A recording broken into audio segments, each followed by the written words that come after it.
Hello students, हम current affair से बनने वाले सभी क्वेश्चंस को पढ़ेंगे।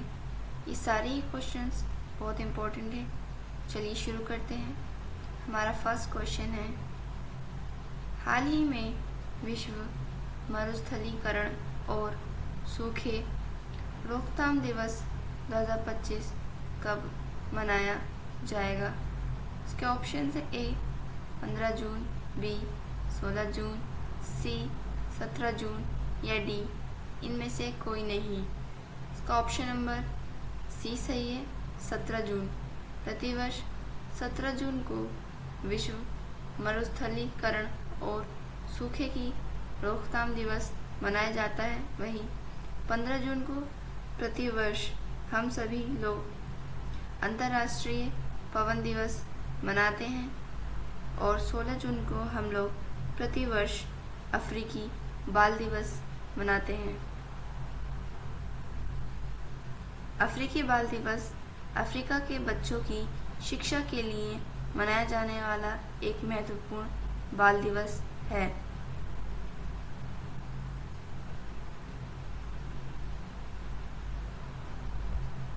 विश्व मरुस्थलीकरण और सूखे की रोकथाम दिवस प्रतिवर्ष 17 जून को मनाया जाता है। 2025 में इस दिवस का थीम भूमि को बहाल करना है, यानी कि भूमि को सूखा होने से रोकना है व इसको और अधिक उपजाऊ बनाना है। इसका उद्देश्य है कि मरुस्थलीकरण और सूखे के प्रभाव से निपटने के लिए अंतर्राष्ट्रीय सहयोग को बढ़ावा देना, यानी कि अंतर्राष्ट्रीय स्तर पर मरुस्थलीकरण को रोकना, अंतर्राष्ट्रीय स्तर पर एक दूसरे की सहायता करके मरुस्थलीकरण और सूखे के प्रभाव से निपटना, यही इसका उद्देश्य है। नेक्स्ट क्वेश्चन है, हाल ही में प्रधानमंत्री मोदी को साइप्रस ने अपने किस सर्वोच्च सम्मान से सम्मानित किया है? इसके ऑप्शन है A order of Mubarak al Kabir, C Dominica award of honour, C grand cross of the order of Makarios third या डी इनमें से कोई नहीं। इसका ऑप्शन नंबर सी सही है, grand cross of the order of Makarios third. इस grand cross of the order of Makarios third यह है साइप्रस देश का सर्वोच्च सम्मान है। हाल ही में प्रधानमंत्री मोदी जो है यह साइप्रस के दौरे पर गए हुए थे और यहीं पर साइप्रस ने अपने सर्वोच्च सम्मान grand cross of the order of Makarios third से प्रधानमंत्री मोदी को सम्मानित किया। वहीं order of Mubarak al Kabir यह कतर का सर्वोच्च सम्मान है। प्रधानमंत्री मोदी को इस सम्मान से सन 2024 दिसंबर में सम्मानित किया गया था। और डोमेनिका अवार्ड ऑफ ऑनर जो है यह डोमेनिका देश का सर्वोच्च सम्मान है। डोमेनिका अवार्ड ऑफ ऑनर सम्मान से प्रधानमंत्री मोदी को नवंबर 2024 में सम्मानित किया गया था। प्रधानमंत्री मोदी को अभी तक जो है लगभग 21 देशों के सर्वोच्च सम्मान प्राप्त हो चुके हैं। साइप्रस का सर्वोच्च सम्मान जिसका नाम grand cross of the order of Makarios third है, इससे सम्मानित किया गया है। प्रधानमंत्री मोदी 23 वर्षों में साइप्रस की यात्रा करने वाले पहले प्रधानमंत्री हैं। यही प्रधानमंत्री मोदी को साइप्रस के सर्वोच्च सम्मान से जो है साइप्रस के राष्ट्रपति निकोस क्रिस्टोडोलाइट्स ने सम्मानित किया है।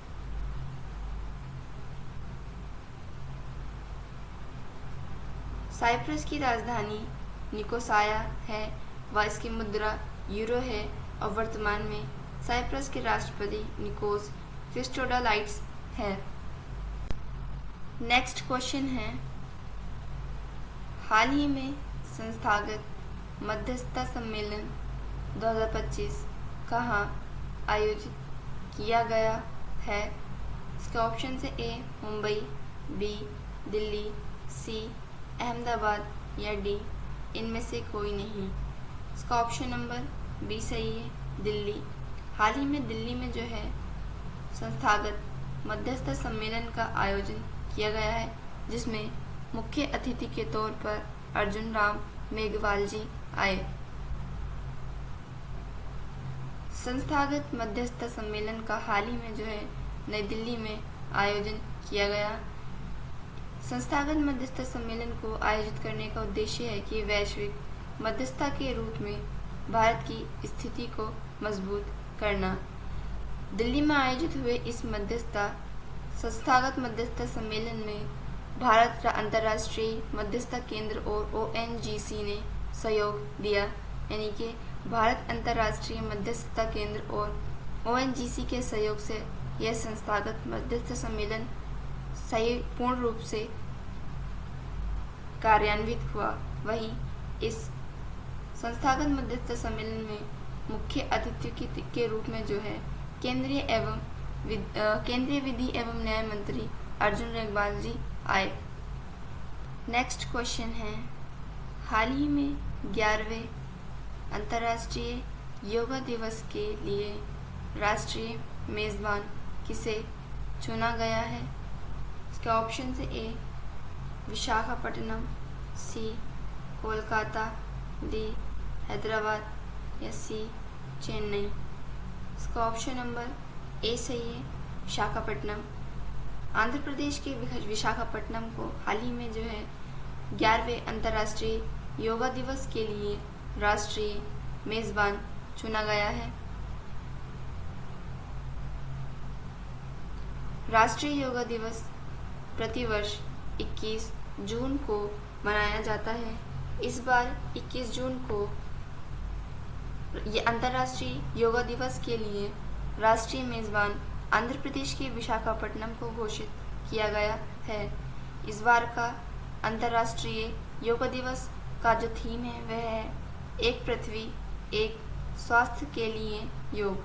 वहीं इसको विशाखापट्टनम को आंध्र प्रदेश का अंतर्राष्ट्रीय योगा दिवस के लिए राष्ट्रीय मेज़बान बनाने का उद्देश्य है कि चूँकि प्रधानमंत्री नरेंद्र मोदी ने योग को जन जन तक पहुंचाने के विज़न को जो है बढ़ावा दिया था, और प्रधानमंत्री मोदी के इसी विज़न जिसका नाम योग को जन जन तक पहुंचाना, इसका यह जो विज़न है ये इम्पोर्टेंट है।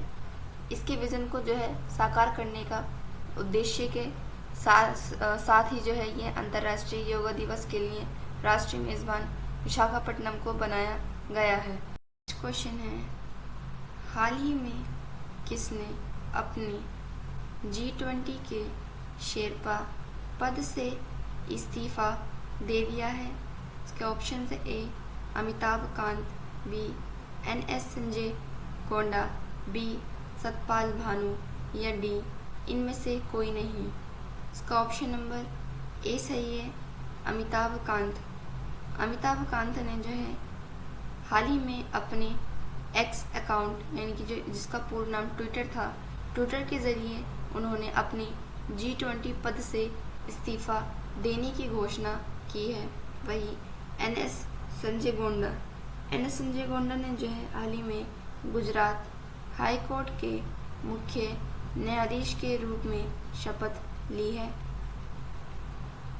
और सतपाल भानु को जो है हाल ही में LIC का अंतरिम CEO व MD नियुक्त किया गया है।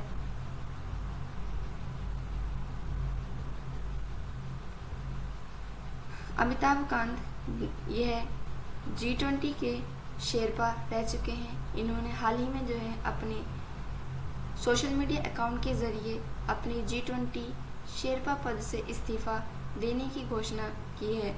अमिताभ कांत भारतीय प्रशासनिक सेवा यानी कि IAS के 1980 बैच के अधिकारी रह चुके हैं।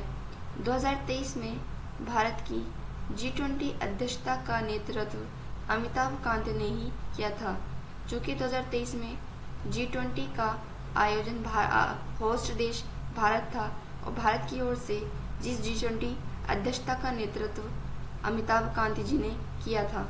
नेक्स्ट क्वेश्चन है, हाल ही में फीफा क्लब विश्व कप 2025 का आयोजन कहाँ होगा? इसके ऑप्शन है ए पुर्तगाल, बी जर्मनी, सी चीन या डी अमेरिका। इसका ऑप्शन नंबर डी सही है, अमेरिका। अमेरिका में जो है 14 जून से फीफा क्लब विश्व कप 2025 का आयोजन हो रहा है। अमेरिका में फीफा क्लब विश्व कप का आयोजन पहली बार हो रहा है। फीफा क्लब विश्व कप 2025 का आयोजक देश अमेरिका है। अमेरिका ने अपनी फीफा क्लब विश्व कप में जो है 7 टीमों से 32 शीर्ष क्लब टीमें शामिल कर दी हैं। यानी कि पिछले वर्ष तक केवल 7 शीर्ष क्लब टीमें शामिल होती थीं, परंतु इस बार अमेरिका में होने वाले फीफा क्लब विश्व कप में 32 शीर्ष क्लब टीमें शामिल होंगी। अमेरिका में हुए इस फीफा क्लब विश्व कप का यह 21वां संस्करण है, बल्कि अमेरिका में यह पहला संस्करण है। यह टूर्नामेंट जो है अमेरिका में 14 जून से शुरू होकर लगभग 13 जुलाई तक चलेगा, यानी कि लगभग 1 महीने का अंतराल होगा। वहीं अमेरिका में होने वाले इस फीफा क्लब विश्व कप की जो संरचना है वह 8 ग्रुप की संरचना है। हर ग्रुप में टॉप 2 टीमें होंगी जो कि अंतिम 16 में जाएंगी और प्रत्येक 8 ग्रुप में जो है 8 ग्रुप में प्रत्येक में 4 टीमें शामिल होंगी। नेक्स्ट क्वेश्चन है, हाल ही में मेटा ने किसे भारत का नया मैनेजिंग डायरेक्टर बनाया है? इसके ऑप्शन से ए राजीव घई, बी यशस्वी सोलंकी, सी टी रविशंकर या डी अरुण श्रीनिवास। इसका ऑप्शन नंबर डी सही है, अरुण श्रीनिवास को जो है हाल ही में मेटा ने अपना नया मैनेजिंग डायरेक्टर यानी कि एमडी नियुक्त किया है। वर्तमान में जो है अरुण श्रीनिवास मेटा के ही एक विज्ञापन डिपार्टमेंट में काम करते हैं। वहीं राजीव घई को हाल ही में उपसेना प्रमुख नियुक्त किया गया है और यशस्वी सोलंकी यह भारत की राष्ट्रपति की पहली महिला एडडी कैंप नियुक्त की गई हैं और टी रविशंकर इन्हें जो हाल ही में है 16वें वित्त आयोग का पार्ट टाइम सदस्य नियुक्त किया गया है। अरुण श्रीनिवास को हाल ही में मेटा ने अपने भारत का एमडी नियुक्त किया है। वहीं अरुण श्रीनिवास जो है वर्तमान में मेटा के विज्ञापन वेबसाइट का नेतृत्व कर रहे हैं। अरुण श्रीनिवास का भारत मेटा एमडी के रूप में कार्यकाल 1 जुलाई 2025 से शुरू होगा।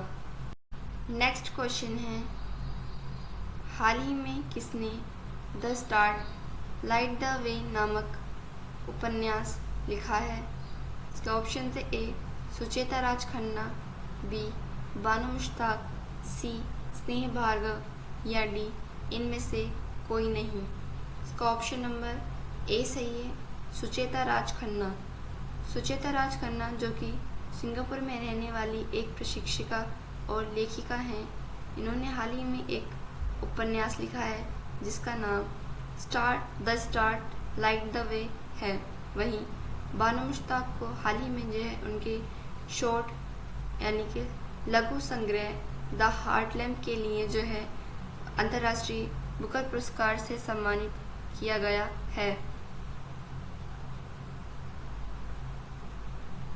The start light the way उपन्यास की लेखिका सुचेता राज खन्ना है। सुचेता राज खन्ना सिंगापुर में रहने वाली एक जीवन प्रशिक्षिका और लेखिका हैं। वहीं सुचेता राज खन्ना की इस उपन्यास जिसका नाम the start light the way है, इसका प्रकाशक जो है पेंगुइन रैंडम हाउस इंडिया है। सुचेता राज खन्ना ने अपने इस उपन्यास का आधार एक महिला को बनाया है, एक महिला जो अपनी दिवंगत पति से मार्गदर्शन प्राप्त करते हुए अपने जीवन को बदलने का निर्णय कैसे जूझती है। इस महिला के पूरे इस आधार को ही यही पूरा आधार जो है सुचेता राज खन्ना की the start light the way उपन्यास का आधार है। नेक्स्ट क्वेश्चन है, हाल ही में जंपिंग स्पाइडर नामक नई प्रजाति की खोज कहाँ की गई है? इसका ऑप्शन से ए गोवा, बी महाराष्ट्र, सी तमिलनाडु या डी कर्नाटक। इसका ऑप्शन नंबर डी सही है, कर्नाटक। हाल ही में कर्नाटक में जो है जंपिंग स्पाइडर की एक नई प्रजाति खोजी गई है। यह जंपिंग स्पाइडर की प्रजाति तो है या तो दक्षिण भारत या फिर श्रीलंका में पाई जाती है, और हाल ही में कर्नाटक में जंपिंग स्पाइडर की यह प्रजाति खोजी गई है। जंपिंग स्पाइडर की यह प्रजाति जो है कर्नाटक के देवरायन दुर्ग में खोजी गई है। जंपिंग स्पाइडर का उपपरिवार स्पार्टेनी उपपरिवार है, यानी कि इस जंपिंग स्पाइडर की खोज से अब स्पार्टेनी उपपरिवार की और अधिक शालीनता से खोज की जा सकती है। वहीं इन जंपिंग स्पाइडरों का नाम स्पार्टियस करिगिरी है। करिगिरी जो कि एलिफेंटा केव्स से उत्प्रेरित नाम है। वहीं यह इन जंपिंग स्पाइडर की खोज में यह विशेषता पाई गई कि इन स्पाइडरों में नर स्पाइडर जो है चट्टानों और दरारों में छिपे हुए देखे गए, बल्कि जो इस जंपिंग स्पाइडर की मादा स्पाइडर है वह जंगल में अंडों की समूह की रखवाली करते हुए देखी गई। लास्ट क्वेश्चन है, हाल ही में किसने चेन्नई में भारत के पहले कृषि ड्रोन स्वदेशीकरण केंद्र का उद्घाटन किया है? इसके ऑप्शन से ए अमित शाह, बी पीयूष गोयल, सी कमलेश पासवान या डी शिवराज सिंह चौहान। इसका ऑप्शन नंबर सी सही है, कमलेश पासवान। कमलेश पासवान ने हाल ही में जो है चेन्नई में भारत के पहले कृषि ड्रोन स्वदेशीकरण केंद्र का उद्घाटन किया है।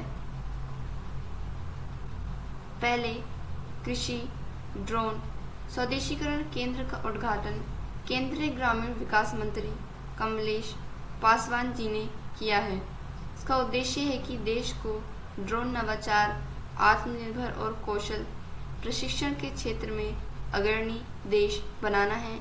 यानी कि अब से जो है भारत अपने ड्रोनों का स्वदेशीकरण करेगा। यानी कि अब ड्रोन में जितने भी नवाचार, आत्मनिर्भर और कौशल प्रशिक्षण होगा वह भारत में ही किया जाएगा। इसके लिए भारत को आत्मनिर्भर बनाना।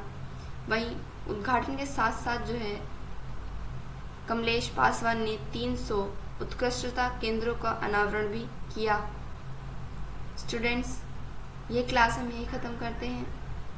नेक्स्ट क्लास में हम करंट अफेयर्स से बनने वाले और भी क्वेश्चंस को पढ़ेंगे। Thank you and thanks for watching.